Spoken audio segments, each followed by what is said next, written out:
Al-Fatihah. Bismillahirrahmanirrahim. Alhamdulillahirabbil alamin. Ar-Rahmanir Rahim. Maliki yaumiddin. Iyyaka na'budu wa iyyaka nasta'in. Ihdinas siratal mustaqim. Shiratal ladzina an'amta 'alaihim ghairil maghdubi 'alaihim waladdallin.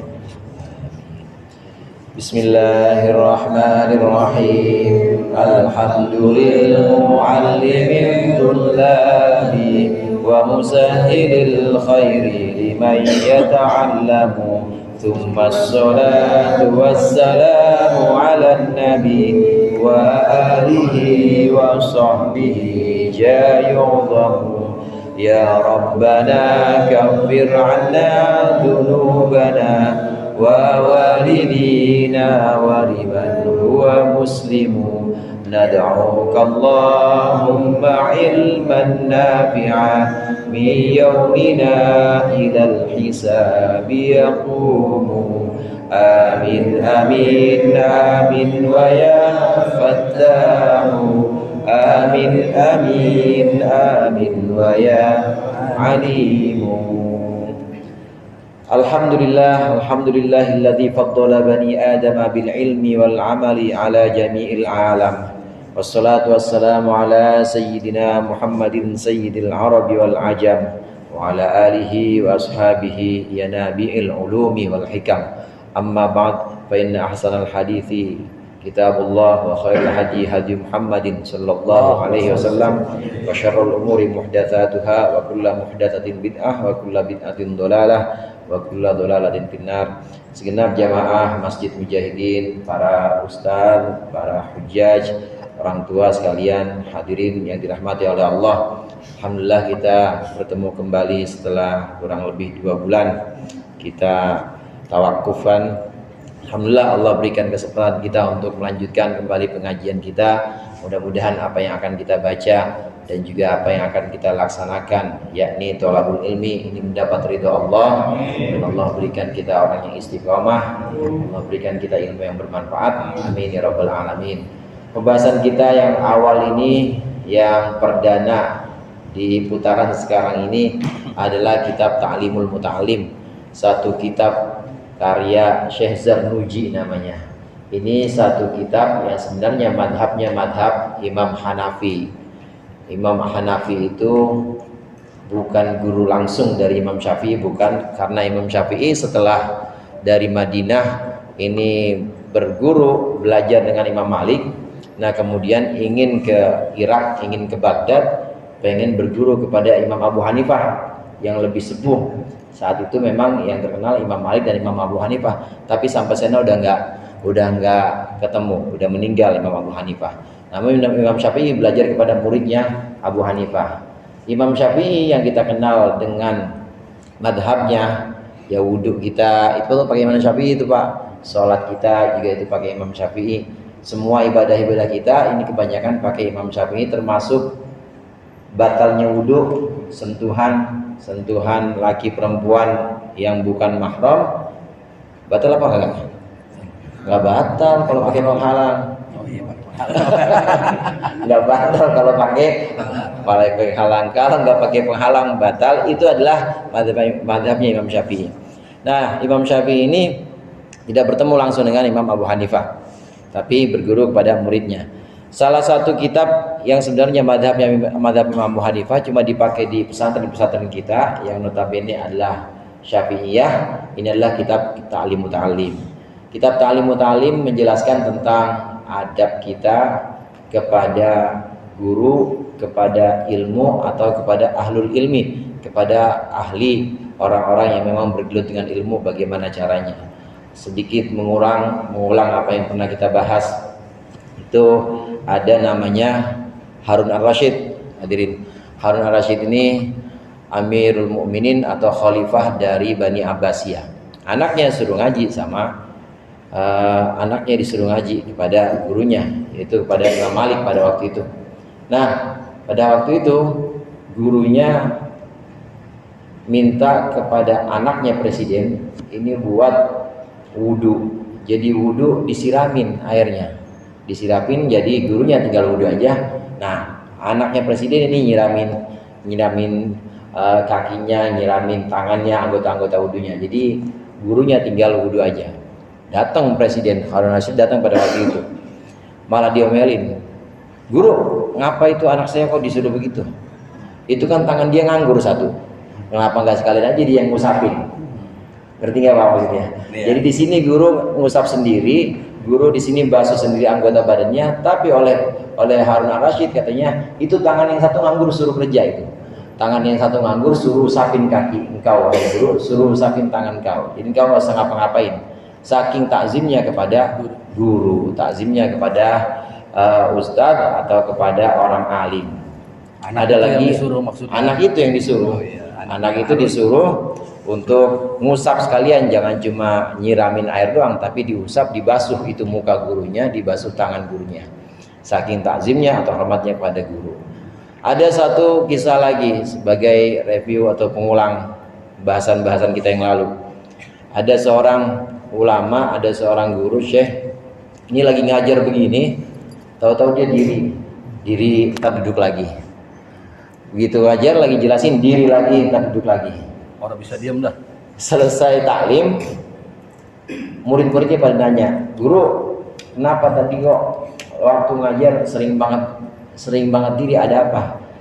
Itu saya tadi lihat ada bocah lagi main. Ada banyak di situ ada bocah main. Cuma salah satunya di antara itu bocah yang lagi pada main di depan masjid ada anak guru saya. Anaknya saudara. Ada anak guru saya, karena saya takzim kepada guru saya, maka begitu anak saya ada di depan masjid, saya diri dulu. Demikian yang terjadi di pesantren-pesantren kita. Di pondok-pondok itu hadirin, kalau kiai datang semuanya pada nunduk. Enggak ada yang berani. Semuanya pada nunduk. Kalau kebetulan lagi berdiri, ya udah diam aja, diri nunduk. Lewat depan rumah kiai aja nggak pernah. Saya kalau pengen ngopi juga di pondok ngopi, ada warung ada. Cuma kalau pengen ke warung kopi itu pasti lewat jalan yang jauh, muter, nggak berani lewat di depan rumah guru. Ini memang ditanamkan dalam kitab ta'lim muta'alim seperti ini. Untuk apa? Untuk manfaatnya ilmu kita. Amin. Manfaatnya ilmu para santri, maka ini dianjurkan para santri, ditekankan untuk menghormati orang yang punya ilmu, yaitu gurunya, atau orang-orang yang memang berhubungan dengan guru, yaitu keluarga-keluarga guru. Nah, termasuk pada pembahasan berikut ini bagaimana cara kita memuliakan ilmu. Ini akan kita lanjutkan. Qala al-muallifu rahimahullah wa nafa'ana bihi wa bi ulumihi bi barakatihi fid dharain amin. Amin. Wa minat ta'zimil wajibi lil alimi alla yamudda ar-rijla ilal kitabi wa yad'a kitab at-tafsir fa qasairil kutubi ta'ziman wa la yad'a syai'an akhara 'alal kitabi. Sebagian dari perlakuan mengagungkan ilmu yang wajib untuk orang yang belajar atau untuk orang yang berilmu. Bagaimana cara mengagungkan ilmu? Allah yamuddar rijla ilal kitabi. Jangan nyelonjorin kaki ke kitab. Wa yadu'a kitabat tafsir, dan hendaklah dia meletakkan buku tafsir fawqa sa'il kutub, di atas buku-buku yang lainnya. Ta'ziman, karena memuliakan kitab tafsir. Wala yadu'a syai'an akhara 'alal kitabi, dan janganlah dia meletakkan sesuatu apapun di atas buku atau di atas kitab. Kalau kita ada ketahuan ada kitab, maka jangan di depan kitab, tahu di situ ada kitab, kaki kita selonjorin begini, nggak boleh. Itu kitab kita selonjorin begini, nggak boleh. Atau bahkan begini aja nih hadirin, ngaji cuma bacanya begini nih. Nah, ngaji cuma selonjoran gitu. Nah, ini juga nggak boleh. Ini termasuk su'ul adab, termasuk yang bagus. Ngaji selonjoran. Iya, ngaji selonjoran itu namanya tidak menghargai ilmunya. Kitab atau buku di mana ya pembahasan ilmu itu terkandung di dalamnya harus kita muliakan. Karena dengan memuliakan kitab itu berarti kita memuliakan itu. Tidak boleh kita selonjoran, nggak boleh kita di depan buku atau di depan kitab ini kaki kita tidak ditekuk, harus ditekuk, sila dah. Harus ditekuk, mau silanya begini, mau silanya yang begini, yang penting jangan selonjoran. Atau kalau ada kitab di depan kita jangan selonjoran. Bahkan sebagian kiai-kiai kita ini melarang dalam artian adab, bukan larangan haram, bukan, tapi dalam artian adab, akhlak kita. bukan hanya terhadap kitab, tapi terhadap kiblat. Jangan kalau kita tidur, kaki kita ini kita arahin ke kiblat. Jadi gimana? Ya jangan kiblat pokoknya, ikutin sunnah Nabi aja. Kalau kiblatnya sana, ya berarti kepala kita sebelah sini, kaki kita sana. Jangan nendang kiblat pokoknya. Jangan nendang kiblat. Di Masjidil Haram juga begitu. Di Masjidil Haram malah ada tulisannya, jangan selonjorin kaki ke Ka'bah, ke kiblat nggak boleh.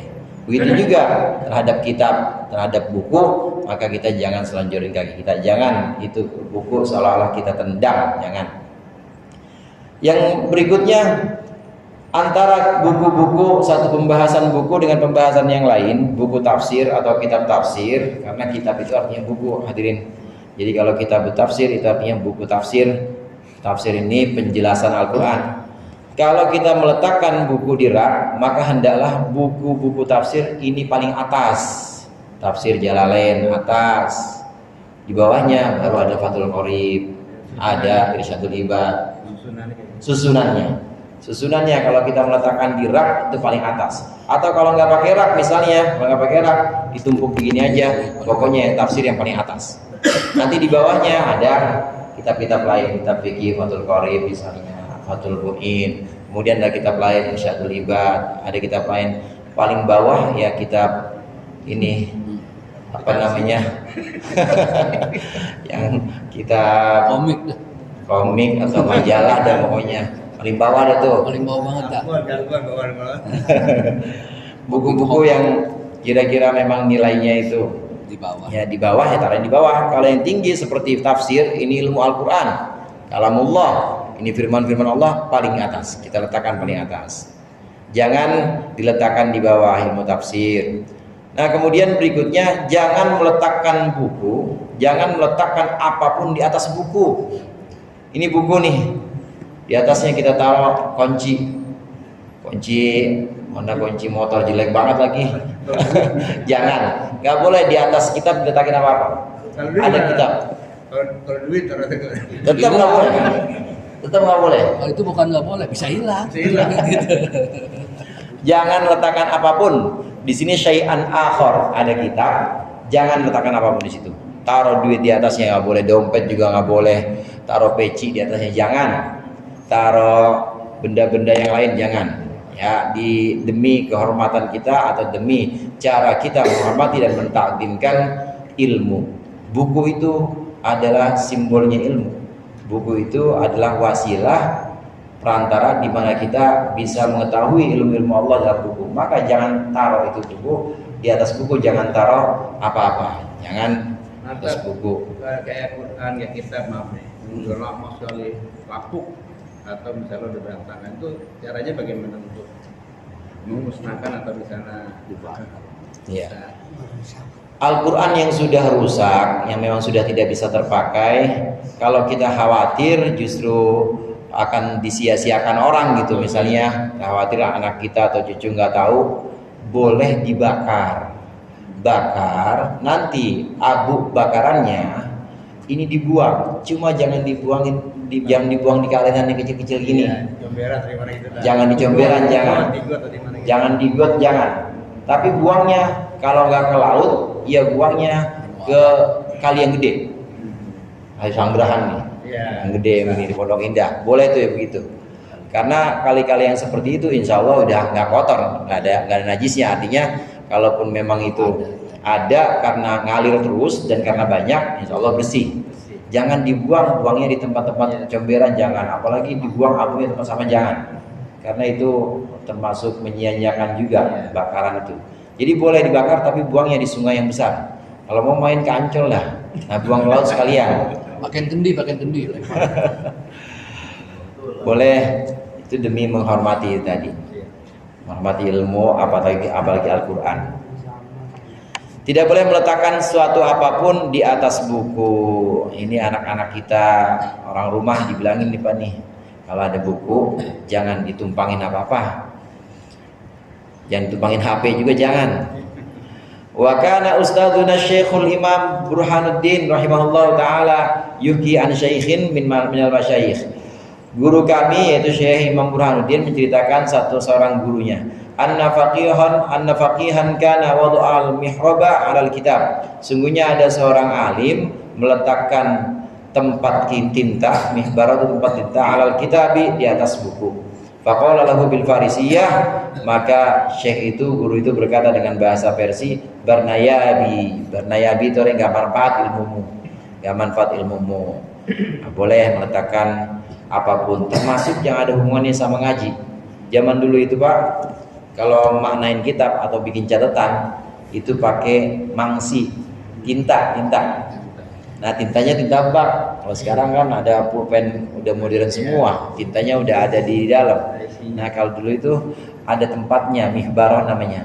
Biasanya dari Kuningan tempatnya. Nanti di situ di dalamnya itu ada, kalau nggak dikasih gedebong pisang, saya masih ngalamin itu. Kalau nggak dibongkar, emang lebih awet itu dibanding tinta-tinta yang sekarang. Kalau udah nempel tuh nggak hilang. Sampai usia puluhan tahun nggak hilang. Atau kalau nggak debong pisang biasanya dikasih ini semacam kapas gitu. Nah, tintanya taruh situ, jadi kita nulis totol, nulis lagi. Paling cuma 2 kata, nulis lagi. Nah, ini namanya mihbarah tempatnya. Termasuk tempat tinta, padahal tempat tinta itu ada hubungannya juga sama ilmu, ada hubungannya juga sama ngaji. Tetap nggak boleh ditaruh di atas kitab, nggak boleh ditaruh di atas buku. Pulpen juga berarti nggak boleh ditaruh di atas buku, meskipun itu ada hubungannya dengan ilmu apapun. Karena di sini ya dijelaskan syai'an akhar, ini apapun nggak boleh, demi memuliakan ilmu itu, menta'zimkan ilmu itu, maka kita juga harus memuliakan buku.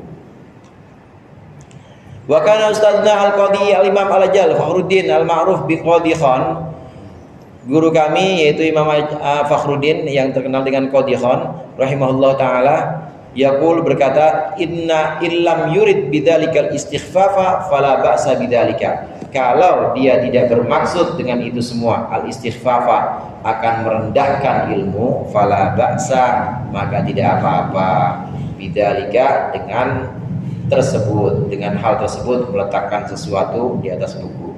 Wal aula, tetapi yang paling utama, ayah tariza anhu, hendaklah dia menjaga anhu dari dalika, anhu dari menaruh sesuatu di atas buku.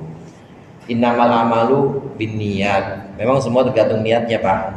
Selonjoran, kalau emang niatnya merendahkan kitab atau ilmu atau buku, nggak boleh, haram. Tapi kalau selonjoran asam urat, selonjoran emang udah pegel banget, gurunya masih sila aja, dia mau kayak udah pegel banget, Udah miring-miring. Kalau alasannya itu nggak apa-apa. Tapi kalau alasannya atau niatnya memang rendah ilmu, nggak boleh. Yang jelas ada jawaban dah. Kalau ditanya, itu lo ada nggak beradab lo begitu cara ini tuh? Jawab, pegel banget saya. gitu. Iya, Jadi saya besok-besok pegel. ada lawanannya gitu. Tawa aja. Niat. Gimana niatnya, Pak Jitazir? Gimana niatnya pokoknya? Kalau niatnya memang bukan untuk memuliakan ilmu, nggak apa-apa. Cuma memang bagusnya dijaga.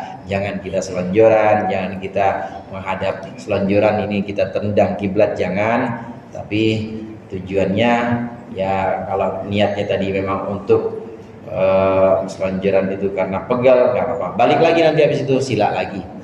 Tergantung niatnya memang. Kalau niatnya merendahkan ilmu nggak boleh. Kalau niatnya merendahkan kiblat juga nggak boleh.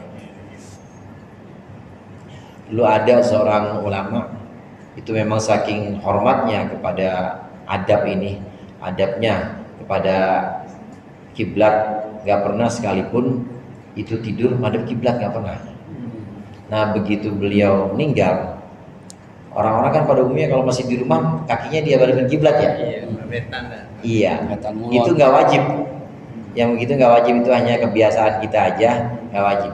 Nah ini ulama ini, seorang ulama ini begitu meninggal dihadapin kayak orang-orang madhep kiblat.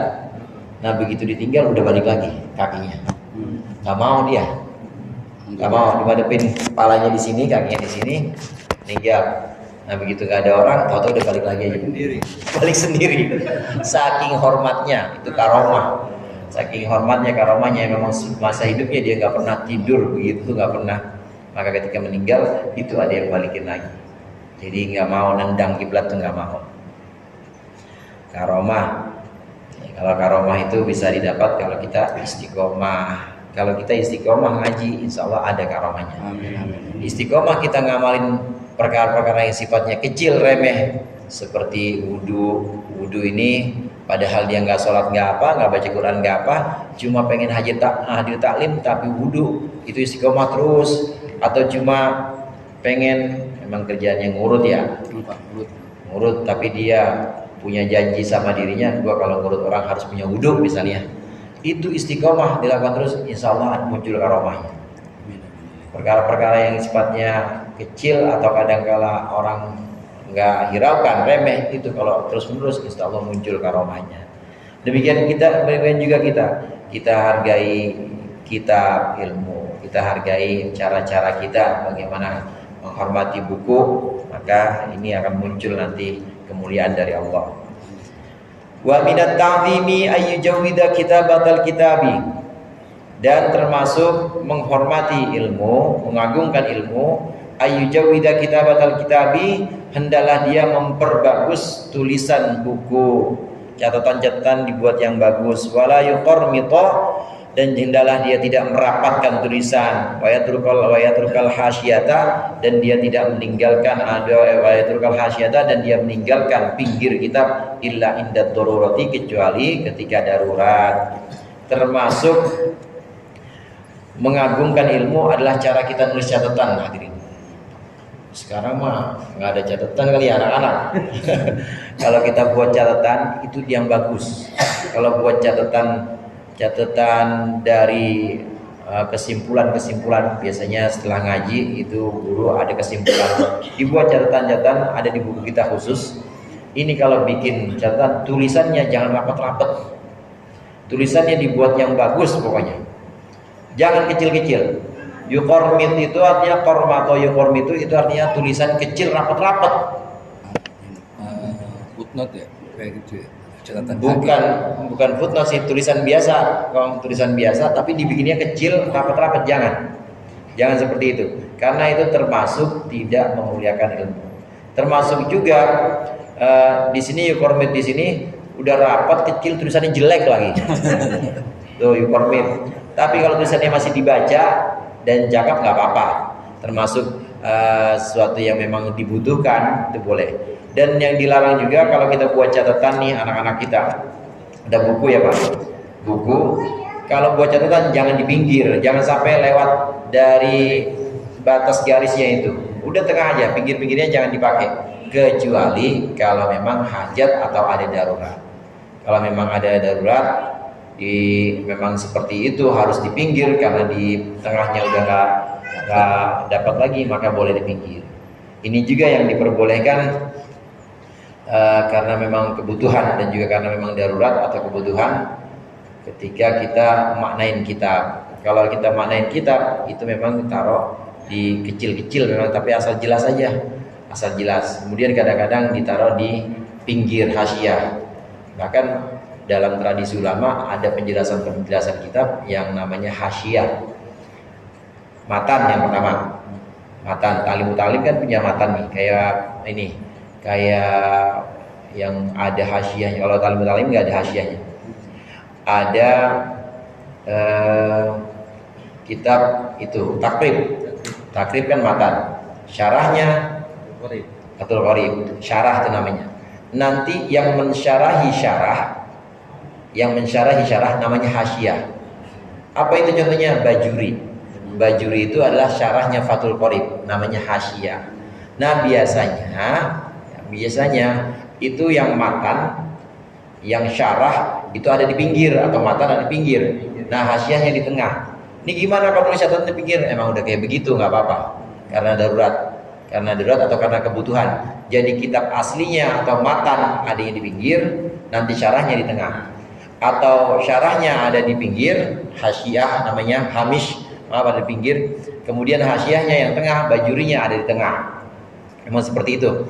Gimana kalau seperti itu membuat catatan ada di pinggir? Boleh, karena memang darurat, karena memang ingin menjaga keutuhan supaya yang baca atau santri tahu mana Fathul Qorib dan mana bajuri, maka Fathul Qoribnya taruh di pinggir, bajurinya taruh tengah. Seperti itu. Ada ihya itu disyarahin juga. Syarahnya ihya itu namanya Ithafus Sadat. Tengah-tengahnya kitab ihya. Maaf, tengah-tengahnya ini Ithafus Sadat. Pinggirnya ihya. Jadi boleh nggak bikin catatan di pinggir? Boleh, kalau ada kepentingan boleh. Tapi kalau nggak ada, cuma semata-mata kita nyatet dari guru, udah tengah aja. Tapi kalau ada kepentingan supaya orang setelah kita atau memang kebutuhan dari penerbit misalnya pengen menjaga keutuhan, nih ihya'nya di pinggir, Ithafus Sadatnya di tengah, nah, boleh seperti itu. Menulis di pinggir itu boleh kalau memang ada kebutuhan. Nah, baiknya kita kalau hanya setelah sekedar menulis, maka di tengah-tengah saja, jangan sampai di pinggir menulisnya. Lagian mata sakit kan? Sakit mata kecil-kecil. Mana tulisannya jelek. Tapi Ustaz, saya kalau tulisan WA cakep. Ya WA. WA kan bukan tulisan lu, tulisannya Xiaomi, apa tulisannya iPhone. Nah, ini tulisan-tulisan yang kecil-kecil namanya formato ini jangan, karena bikin mata sakit. Kalau toh masih bisa kepake, nanti kita baca-baca lagi, wah kita udah nggak bisa baca lagi, udah makin tua. Dan lagi juga nggak tahu apa yang gue tulis ya. Iya, gue apa sih gue nulis begini amat lah. Ya itu loh akibatnya tulisnya kecil-kecil, nyesel nanti ya. Iya. Boleh kalau mau seperti itu, apalin sekalian. Apalin sekalian, jadi begitu masa waktu berlalu misalnya 2 tahun 3 tahun, wah udah nggak bisa baca tapi udah hafal, boleh. Sedikit lagi, wara'a Abu Hanifah rahimahullah ta'ala katiban yuqarbitu bil kitabah. Dan Imam Abu Hanifah ini melihat ada seorang penulis, dia kecil-kecil, yuqarbit, dia menulis kecil-kecil dan rapat dalam tulisannya. Faqala, maka Imam Abu Hanifah berkata, la tuqarbit khattaka in ishtatandam wa in mitta tushtam. Jangan engkau kecil-kecilkan tulisanmu, jangan engkau rapatkan. In ishta tandam, apabila engkau masih tetap hidup, tandam, engkau menyesal. Wa in mitta, dan jika engkau mati, tushtam, maka engkau akan dihina atau akan dicaci oleh orang. Yakni idza syikhta wa dha'afa nuru basurika, ketika engkau tua dan cahaya matamu, penglihatanmu sudah mulai melemah, nadimta ala dalik, engkau akan menyesal. Ini yang tadi sempat kita bahas. Jangan nulis kecil-kecil. Kalau emang kita umurnya panjang, begitu pengen baca udah nggak bisa baca lagi, sudah plus namanya.